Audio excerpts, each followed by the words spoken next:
I don't have time for an intro. I need to talk about this movie right now. So, you've definitely seen this movie by now because, oh my god. But if you haven't, spoiler warning for this review. It won't be long though. To start off this review, I just wanted to clear something up about the ending of the movie. I've seen people kind of disappointed that they don't show Riley making or not making the team at the end of the movie, but like, why? We see her face. We know she made it. She looks very happy. Like if she didn't make it, she wouldn't be smiling like that. And even if she didn't make it, does that somehow make the movie less satisfying? I would argue it makes the movie's themes more satisfying to see her try and fail, but ultimately realizes that she doesn't need to make the team. Why does the movie need to tell you everything? Like, I don't get why this is a problem, but I've seen this pop up in multiple people's reviews of this movie. Trust me, I waited a while before making this one. Yeah, sorry about that. Sorry for the procrastination. Okay, so in terms of the movie's content, I just wanted to start off it and say this is by far the best non-Toy Story sequel Pixar has ever made. No questions asked. I love Pixar, but we all know they're not exactly great at making sequels. I think this movie's greatest strength is the world and the seemingly like endless creativity that comes out of it. To me, this is a better movie than the first because I feel like it expanded the world in such a natural way while also having like not even half as many plot holes as the first movie. Good job, movie. You make sense. It has a better cast, with all the old characters getting a chance to shine and all the new ones making an excellent impression. I was not expecting emotional complexity and wit from anger of all characters, or disgust. Fear didn't really get that much to do, I'm gonna be honest.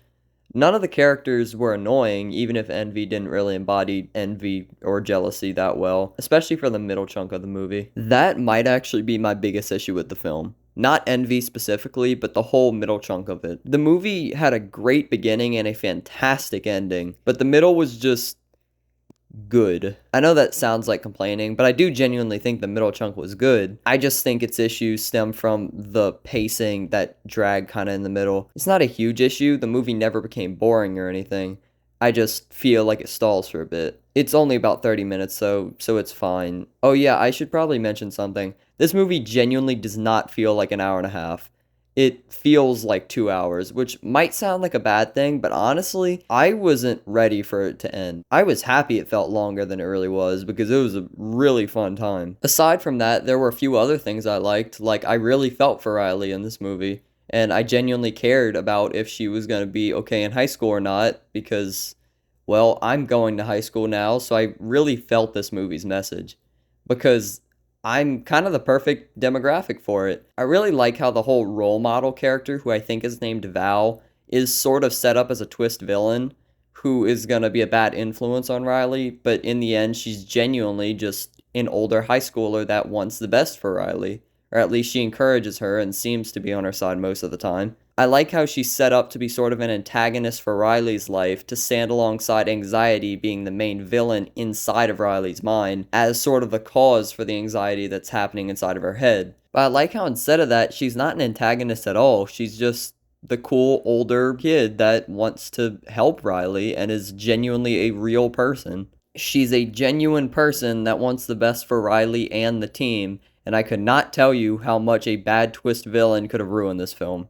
Like, genuinely, I'm like the biggest hater of twist villains there is, so thank God we didn't have that. The last thing I want to say before I go is to address the comedy in this movie. This movie, while not laugh out loud funny, is to me funnier than the original. The comedic moments just land in this one so much that I get joy every time. It's not a single one misses, even if it's not incredible.